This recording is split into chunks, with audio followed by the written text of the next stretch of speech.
بسم الله الرحمن الرحيم. الحمد لله كفى وسلام على عباده الذين اصطفى.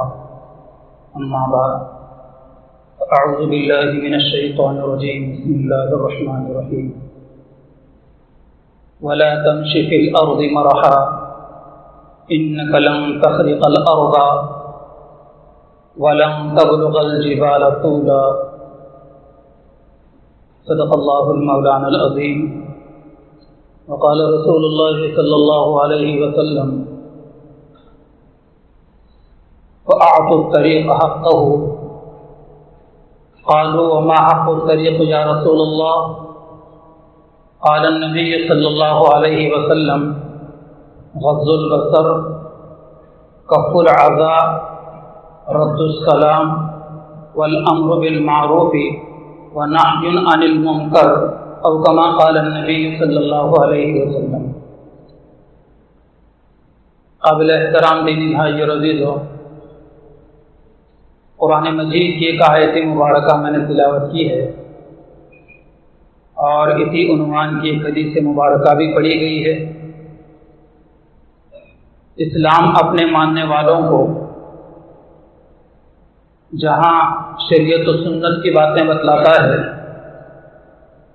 وہیں پر آخرت، جنت اور جنت کی لازوال نعمتوں، جہنم اور جہنم کے خوفناک عذابات کے تعلق سے بھی ہمیں آگاہ کرتا ہے. اور جہاں اسلام ہمیں زندگی کے ہر پہلو میں ہماری رہنمائی کرتا ہے، وہیں پر نشست و برخاست کا طریقہ، چلنے پھرنے کا طریقہ، کھانے پینے کا طریقہ، حتیٰ کہ پیشاب و پاخانے کا طریقہ بھی اسلام ہمیں سکھلاتا ہے. اور اسلام کی انہی تمام احکامات میں سے اور اسلام کی ان تمام آداب میں سے ایک ادب جس کی طرف عام طور پر نہ توجہ دلائی جاتی ہے، نہ لوگ اس کو ضروری سمجھتے ہیں، میں سمجھتا ہوں کہ آج اس عنوان پر کچھ گفتگو کر کے اس طرف آپ کی توجہ مبذول کرانا چاہوں تاکہ ہم سب اس گناہ سے بچ سکیں. وہ کون سی جانب ہے؟ وہ جانب ہے راستوں کے حقوق. جو راستے ہوتے ہیں، جو روڈ ہوتے ہیں، گلیوں میں ہوتے ہیں، اور شارع عام ہوتا ہے، ہائی وے ہوتا ہے، تو ان راستوں کے بھی اسلام نے حقوق بتلائے. آج ہم مسلمان ہو کر ان حقوق کا خیال نہیں کرتے، رعایت نہیں کرتے، جس کی وجہ سے خود تکلیف سے دوچار ہوتے ہیں، دوسروں کو تکلیف دیتے ہیں. کیا حقوق ہیں وہ راستوں کے؟ پیغمبر اسلام صلی اللہ علیہ وسلم کا زمانہ ہے. آپ علیہ السلام نے لوگوں کو منع کیا کہ لوگوں راستوں پر مت بیٹھا کرو. حضرات صحابہ نے کہا کہ یا رسول اللہ صلی اللہ علیہ وسلم، ہمارے ضروری ہے کہ ہماری گفت و شنید ہوتی ہے، کچھ ضرورت کی باتیں ہوتی ہیں، ہمارے لیے بیٹھنا ضروری ہے. تو آپ علیہ السلام نے فرمایا کہ جب مجبوری ہے تمہاری اور بیٹھنا ہی تمہارے راستوں پر ضروری ہے، تو راستے کا حق ادا کرو. صحابہ نے پوچھا کہ یا رسول اللہ وما حق الطریق، راستے کا حق کیا ہے؟ تو آپ علیہ السلام نے راستے کے 4 حق بتلائے. ہم جس راستے پر بیٹھتے ہیں یا جس روڈ پر ہم بیٹھتے ہیں یا جس گلی سے ہمارا گزر ہوتا ہے، تو اس کے 4 حق ہیں. اگر واقعی ان 4 حقوق کا ہم لحاظ کرتے ہیں، خیال کرتے ہیں، تو واقعی ہم اسلام کے ماننے والے ہیں. لیکن اگر ہم ان 4 حقوق کا لحاظ نہیں کرتے تو سمجھنا چاہیے کہ اسلام کے تعلیمات پر ہمارا عمل نہیں ہے. ہمارے اسلام میں نقص ہے۔ تو نبی کریم صلی اللہ علیہ وسلم بتلایا کہ 4 حق ہیں راستے کے، جب تم راستے پر بیٹھ رہے ہو تو 4 حق ہیں۔ تو پہلا حق یہ بتلایا آپ علیہ السلام نے کہ غض البصر، کہ جب راستے پر بیٹھے ہو تو اپنی نگاہوں کو پست رکھو،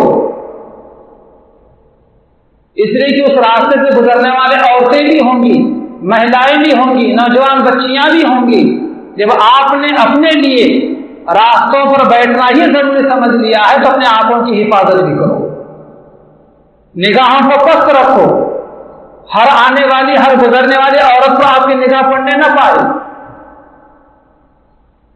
آج جتنے لوگ راستوں پر بیٹھتے ہیں یا جتنے لوگ چوراہوں پر بیٹھے ہوتے ہیں، کام کیا ہوتا ہے ان کا؟ سوائے وقت گزاری کے کچھ نہیں ہوتا، الا ماشاءاللہ کوئی اپنے ضروری کام سے بیٹھا ہو تو بیٹھا ہو، ورنہ گھنٹوں گزر جاتے ہیں، رات میں 12 بج جاتے ہیں، لیکن صرف وقت گزاری ٹائم پاس ہوتا ہے۔ سخت مجرم ہیں ایسے لوگ شریعت کی نظر میں، اللہ کے رسول کے نگاہوں کے اندر، جو صرف وقت گزاری کے لیے راستوں پر روڈوں پر بیٹھتے ہیں اور دوسروں کے لیے تکلیف کا باعث بنتے ہیں، اور راستہ گزرنے والوں کے لیے جو ہے تکلیف کا باعث بنتے ہیں۔ اس لیے اگر ہم بھی کبھی کسی وجہ سے کسی راستے پر کسی روڈ پر بیٹھنے کی نوبت ہی آ جائے تو سب سے پہلا حق ہمارا یہ ہے جو اسلام اور پیغمبر اسلام ہم سے تقاضا کرتے وہ یہ ہے کہ ہم اپنی نگاہوں کو پست رکھیں۔ غض البصر،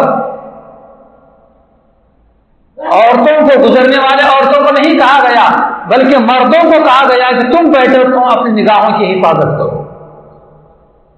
قرآن و حدیث میں جا بجا متعدد مقامات پر سب سے پہلے مردوں کو حکم دیا گیا ہے کہ اپنی نگاہوں کو پست رکھیں، نگاہوں کو جھکائے رکھیں۔ قرآن مجید کی آیت ہے، اللہ تعالیٰ فرماتے ہیں قُلْ لِلْمُؤْمِنِينَ يَغُضُّوا مِنْ أَبْصَارِهِمْ وَيَحْفَظُوا فُرُوجَهُمْ ذَلِكَ أَزْكَىٰ لَهُمْ۔ اللہ تعالیٰ فرماتے کہ نبی صلی اللہ علیہ وسلم آپ اہل ایمان سے کہہ دیجئے، ایمان والوں سے کہہ دیجئے کہ وہ اپنے نگاہوں کی حفاظت کریں اور اپنے نگاہوں کو چھپنے کے پست رکھیں اور اپنے شرمگاہوں کی حفاظت کریں۔ ذالک ازکیٰ لہم، یہ بات ان کے لیے نگاہوں کو پست رکھنا اور اپنے شرمگاہوں کی حفاظت کرنا یہ ان کے لیے تزکیے کے اعتبار سے بہت بہتر ہے، اور یہ بات ان کے لیے بہت ستھرائی کا باعث ہے۔ ان اللہ یعلم بما یصنعون، تم یہ مت سمجھو کہ ہم روڈ پر بیٹھے تو ہمیں کون دیکھ رہا ہے۔ اللہ پاک فرماتے ہیں کہ تم روڈ پر بیٹھ کر، سڑکوں پر بیٹھ کر کیا کرتے ہو، ما یصنعون، کہ تم کیا کیا کرتے ہو، اللہ کو سب معلوم ہے۔ دوسرے نمبر پر اللہ تعالیٰ فرماتے ہیں وَقُلْ لِلْمُؤْمِنَاتِ، اے نبی مومن عورتوں سے بھی کہہ دو، کیا کہہ دو، یغضضن من ابصارہن، کہ وہ بھی اپنی نگاہوں کو پست رکھیں، نگاہوں کی حفاظت کریں، وَيَحْفَظْنَ فُرُوجَهُنَّ، اور وہ عورتیں بھی اپنی شرمگاہوں کی حفاظت کریں، وَلَا يُبْدِينَ زِينَتَهُنَّ، اور اپنے زینت کو، اپنے بناؤ سنگار کو اور اپنے میک اپ کو لوگوں کے سامنے ظاہر کرتی ہوئی نہ پھریں اور لوگوں کو فتنے میں ڈالتی ہوئی نہ پھریں۔ دوسرے نمبر پر عورتوں سے کہا گیا ہے اور نمبر 1 پر مردوں سے کہا گیا ہے۔ اس لیے ہم اپنی ذمہ داری محسوس کریں کہ سب سے پہلے ہم اپنی نگاہوں کو پست رکھیں۔ یہ پہلا حق، اگر راستے پر ہم بیٹھ رہے ہیں اور راستوں پر بیٹھنے کی ہماری عادت ہے تو پہلا حق یہ ہے کہ ہم اپنی نگاہوں کی حفاظت کریں، ہر گزرنے والی عورت اور ہر گزرنے والے بہن پر ہماری نگاہ نہ پڑنے پائے۔ حضرت جابر بن عبداللہ رضی اللہ تعالی عنہ صحابی رسول ہیں، انہوں نے پوچھا کہ یا رسول اللہ صلی اللہ علیہ وسلم پہلی نگاہ اگر پڑ جائے تو کیا کیا جائے؟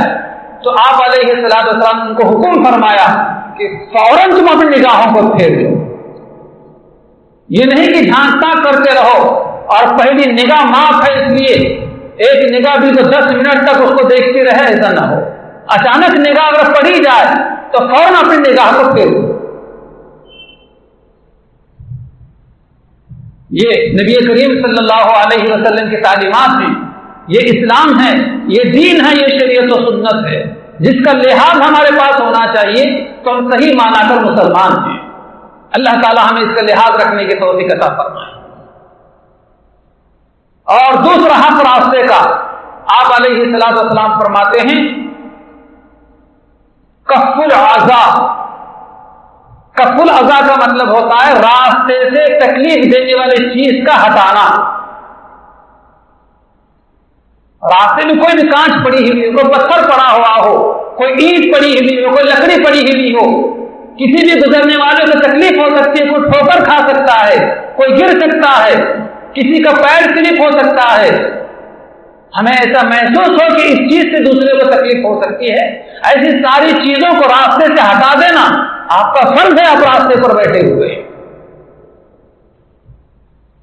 یہ راستے کا دوسرا حق ہے کہ راستے سے تکلیف دینے والی چیز کا ہٹانا. لیکن آج راستے پر بیٹھ کر راستہ گزرنے والوں کے لیے تکلیف کا باعث بنے ہوئے ہیں. کیا شکلیں ہو سکتی ہیں اس کی مختلف اور متعدد شکلیں اہل اللہ نے، اسلاف نے، بزرگوں نے، علماء نے بیان فرمائی ہیں. جیسے اپنے مکان کی جو حد ہے، اپنے پلاٹ کی جو حد ہے اس سے 2-3 فیٹ آگے نکل جانا، اپنے مکان کی سیڑھیوں کو گرانا بلکہ روڈ پر بنا دینا، اور اپنے گھر کا حمام کا یا اپنے باتھ روم کا پانی جو ہے روڈ پر چھوڑ دینا کہ جس سے گزرنے والوں کو تکلیف ہو. اور روڈ پر 2-3 فیٹ آ جانے کی وجہ سے یا ہمارے مکان کی سیڑھیاں روڈ پر آنے کی وجہ سے روڈ تنگ ہو گیا، گزرنے والوں کو پریشانی ہوگی، تکلیف کا سامنا کرنا پڑے گا. یا اسی طریقے سے مسجد کے سامنے یا راستے پر کہیں بھی اس طریقے سے اپنی گاڑی پارک کی گئی، اس طریقے سے ٹیڑھی ترچھی گاڑی لگا دی گئی کہ گزرنے والوں کو تکلیف ہو. متعدد مرتبہ ایسا ہوا ہے کہ یہاں ہماری اس مسجد کے سامنے عین جماعت کے ٹائم پر مسجد میں آنا مسلمانوں کے لیے دشوار ہوتا، راستہ گزرنے والوں کی الگ بات ہے. چاہے کہیں پر بھی ہو، ہماری گاڑی پارک کی ہوئی دوسروں کے لیے تکلیف کا باعث نہ بنے.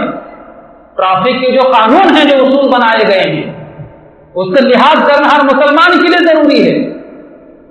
اس لیے مسجد کے گیٹ سے کافی فاصلے کے اوپر گاڑی ہونی چاہیے.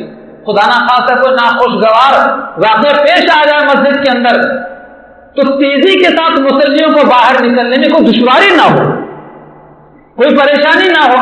یہ بھی اسی زمرے میں داخل ہے کف العزا کہ راستے سے تکلیف دینے والی چیز کو ہٹاؤ. اور ہم راستے سے تکلیف دینے والی چیز کو ہٹانے کے بجائے ہم دوسروں کے لیے تکلیف کا باعث بنے ہوئے. کسی دوسرے کو تکلیف دینا حرام ہے. اللہ کے نبی علیہ السلام کا فرمان ہے ایذاء المسلم حرام، کہ اپنے کسی مسلمان بھائی کو تکلیف دینا یا کسی بھی راستہ گزرنے والے کو تکلیف دینا حرام ہے. مختلف شکلیں اس کی بیان کی گئی. اسی طریقے سے اپنی کوئی تقریب ہے تو تقریب کے لیے پورا راستہ گھیر دیا گیا، کوئی شادی بیاہ ہے پورا راستہ بند کر دیا گیا، اب گزرنے والوں کی تکلیف ہو رہی ہے. خدا نہ خاصا ایسے موقع پر کوئی آندولن سے اگر پھنس جائے اور 10 منٹ 15 منٹ دیر ہونے کی وجہ سے دواخانہ پہنچنے میں اگر کسی کی جان چلی جائے تو یہ لوگ مجرم ہیں اس آدمی کے مرنے کے. ایسے لوگوں کو ٹریفک جام کرتے ہیں بلا وجہ کے، اور ان کے ٹریفک جام کرنے کی وجہ سے ان کی غلط حرکتوں کی وجہ سے کسی پیشنٹ کا اگر انتقال ہو جاتا ہے تو ایک جان کو قتل کرنے کا، ایک انسان کو قتل کرنے کا گناہ ہوگا ان کو ٹریفک جام کرنے والا. یہ اسلامی تعلیمات ہیں، یہ اسلام ہے، یہ شریعت و سنت ہے جس کا لحاظ کیا جانا چاہیے. اور جو راستے ہوتے ہیں، جو روڈ ہوتے ہیں، یہ کسی کی جاگیر نہیں ہوا کرتی، بلکہ اس راستے سے گزرنے والے تمام لوگوں کا حق ہوتا ہے. گویا کوئی 2 فیٹ 4 فیٹ اگر روڈ پر آتا ہے، گویا کہ اس راستے سے گزرنے والے تمام لوگوں کی اس نے حق تلفی کی، سب لوگوں کی اس نے حق تلفی کی. خاص طور پر کہ راستہ ہر گزرنے والے کے لیے پرامن ہونا چاہیے، اور گلی سے راستے سے گزرنے والے کو بھی ڈر نہیں ہونا چاہیے کہ اس راستے سے گزریں گے تو ہمیں تکلیف ہوگی یا ہمیں پریشانی ہوگی یا ہمیں کسی قسم کی مصیبت کا سامنا کرنا پڑے گا. ایسا کبھی کسی کو خدشہ نہیں ہونا چاہیے. کوئی مسلمان ہو کر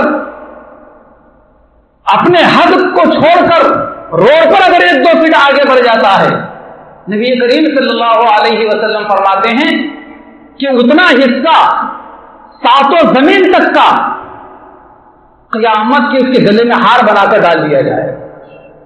اللہ تعالیٰ ہماری حفاظت کرے. اس لیے بھائی ہم کو چاہیے کہ ہم اپنے حد میں رہیں، حد سے آگے نہ بڑھیں. اور ایک حدیث ہے بخاری شریف کی، نبی کریم صلی اللہ علیہ وسلم فرماتے ہیں کہ اس زمین میں قیامت تک اسے دھسایا جائے گا جو ناجائز طور پر روڈ پر آیا تھا.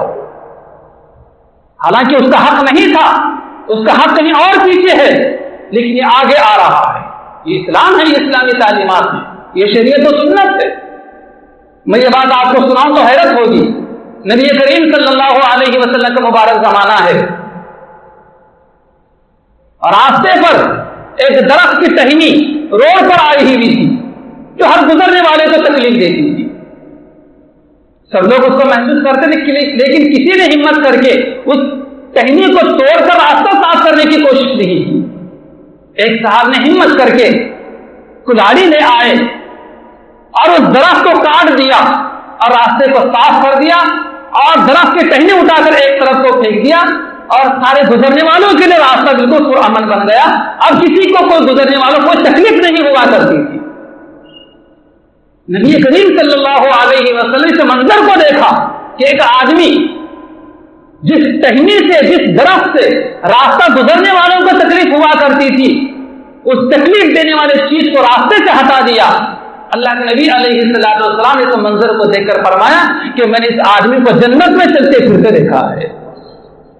اس آدمی کو میں نے جنت میں چلتے پھرتے دیکھا ہے. ظاہر بات ہے کہ راستے سے کسی تکلیف دینے والی چیز کو ہٹانے کی وجہ سے وہ آدمی جنت کا حقدار ہو سکتا ہے. بھائیو، ہم اپنے ذمہ داریوں کو محسوس کریں، چاہے کسی بھی لیول پر ہم رہنے والے ہوں، اپنی ذمہ داری کو محسوس کریں. اپنے ذات سے کبھی کسی کو تکلیف نہ دیں. اگر ہم تکلیف دیتے ہیں تو ہمارا دوسروں کو تکلیف دینا حرام ہے. صرف شراب کا پینا حرام نہیں ہے، صرف زنا کرنا حرام نہیں ہے، صرف چوری کرنا حرام نہیں ہے، بلکہ راستوں کو خراب کرنا بھی حرام ہے، روڈوں کے اوپر آنا بھی حرام ہے، اور اپن کسی دوسرے کے لیے تکلیف کا باعث بننا یہ بھی حرام ہے. فلاٹ کے ٹائم پر 20 فٹ کا روڈ چھوڑا گیا ہو تو جب مکانات بن جاتے ہیں تو مسلمانوں کے محلوں کے روڈ 10 فٹ کے بن جاتے ہیں. ادھر سے وہ 5 فٹ آ جاتا ہے، ادھر سے وہ 5 فٹ آ جاتا ہے. اور اگر 15 فٹ کا راستہ اگر چھوڑا گیا تھا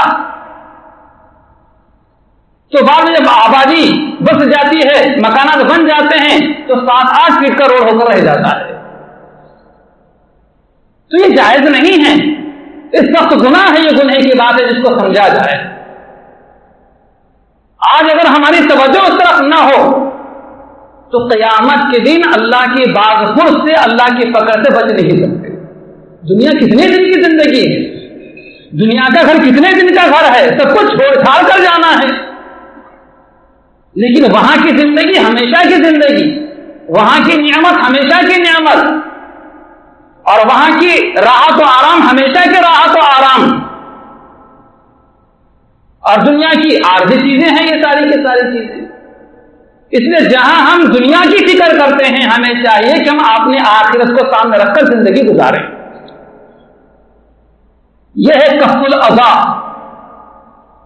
کہ راستوں پر اگر ہم ہیں تو راستوں کا دوسرا حق یہ ہے کہ راستے سے تکلیف دینے والی چیز کو ہٹانا چاہیے. نبی کریم صلی اللہ علیہ وسلم کا زمانہ ہے. آپ علیہ السلام نے فرمایا کہ لوگوں، اپنے بدن کے ہر جوڑ کا حق ادا کرنا تمہارے لیے ضروری ہے. کتنے جوڑ ہیں بدن میں؟ ہر انسان کے بدن میں 360 جوڑ ہیں، اور ہر مسلمان کے لیے ضروری ہے اپنے ہر بدن کے جوڑ کا حق ادا کریں. جب یہ بات پیغمبر اسلام علیہ السلام نے بیان فرمائی تو صحابہ کو بڑا تردد ہوا، بڑی پریشانی ہوئی کہ 360 جوڑ ہیں اور ہر جوڑ کی طرف سے صدقہ کرنا کتنا مشکل ہے، کتنی پریشانی کی بات ہے۔ تو نبی کریم علیہ السلام نے فرمایا کہ لوگوں کوئی پریشانی کی بات نہیں ہے، راستے سے تکلیف دینے والی چیز کا ہٹانا بھی صدقہ ہے۔ مسکراتے ہوئے اپنے کسی بھائی کو بات کرنا یہ بھی صدقہ ہے، اپنے کسی مسلمان بھائی کو آگے بڑھ کے سلام کرنا یہ بھی صدقہ ہے، اپنے ڈور سے کسی اپنے بھائی کے ڈور میں پانی ڈال دینا یہ بھی صدقہ ہے، سبحان اللہ کا کہنا یہ بھی صدقہ ہے، الحمدللہ کا کہنا یہ بھی صدقہ ہے، اللہ اکبر کا کہنا یہ بھی صدقہ ہے، اپنے بچے سے یہ کہنا کہ بیٹے ایسے نہیں ایسا کھانا کھاتے ہیں یہ بھی صدقہ ہے، اپنے بچے کو اس بات کی تعلیم کرنا کہ بیٹے بسم اللہ سے کھانا کھاؤ یہ بھی صدقہ ہے، اپنے بچوں سے یہ کہنا کہ بیٹے کھڑے ہو کر نہیں بیٹھ کر پانی پیتے ہیں یہ بھی صدقہ ہے۔ اگر اپنے زندگی کا رخ اگر صحیح شریعت و سنت کے مطابق کیا جائے تو ہمارے زندگی کا ہر عمل صدقہ بنتا ہے۔ تو کیا 360 کے جوڑ 360 جوڑ کے صدقے ادا کرنا کیا ہمارے لیے مشکل ہے؟ پھر کوئی مشکل نہیں ہے۔ تو ان تمام صدقات میں سے ایک صدقہ یہ ہے کہ راستے سے کسی تکلیف دینے والی چیز کو ہٹانا، چاہے کوئی کنکر ہو، کوئی پتھر ہو، کوئی اینٹ ہو، کوئی کانچ پڑی ہوئی ہو، اور کسی کا پانی راستے پر آنے کی وجہ سے راستہ گزرنے والوں کو تکلیف ہو رہی ہے، اس راستے پانی کو ایک طرف کرنا یا پانی کو روک دینا، اس میں سب میں صدقے کا ثواب ملتا ہے۔ جیسے راستے پر گندگی کرنے کی وجہ سے گناہ ہوتا ہے تو راستے کو پاک و صاف کرنے کی وجہ سے ثواب بھی ملتا ہے۔ نبی کریم صلی اللہ علیہ وسلم کا زمانہ ہے، آقا دو جہاں علیہ السلام نے فرمایا کہ لوگوں لعنت کی 2 چیزوں سے اپنے آپ کو بچاؤ، لعنت کی 2 چیزوں سے اپنے آپ کو بچاؤ۔ صحابہ نے پوچھا کہ یا رسول اللہ صلی اللہ علیہ وسلم وہ کون سی 2 چیزیں ہیں جس کی وجہ سے لعنت ہوتی ہے بندوں پر؟ آپ علیہ السلام نے فرمایا ایک تو یہ ہے کہ راستوں پر گندگی کرنا، یعنی اجابت کروانا، ضرورت سے فارغ ہو جانا۔ آج بہت سارے مسلمان ہیں اپنے چھوٹے بچوں کو روڈ پر بٹھا دیتے ہیں گندگی سے ضرورت سے فارغ ہونے کے لیے، بیت الخلاء کے لیے، انداز کے لیے اپنے بچوں کو روڈ پر بٹھا دیتے ہیں۔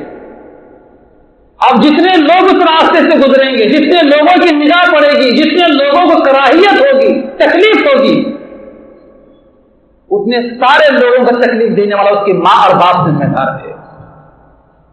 اور یہ عمل اپنے بچے کو روڈ پر ضرورت سے فارغ ہونے کے لیے بٹھانا، اللہ کے نبی علیہ السلام فرماتے ہیں کہ اللہ کی لعنت کا سبب ہے، اللہ کی لعنت کا سبب ہے۔ یہ بہت بڑی چیز ہے اور بہت بری چیز ہے کہ کسی اللہ کے بندے پر اللہ کی لعنت ہو۔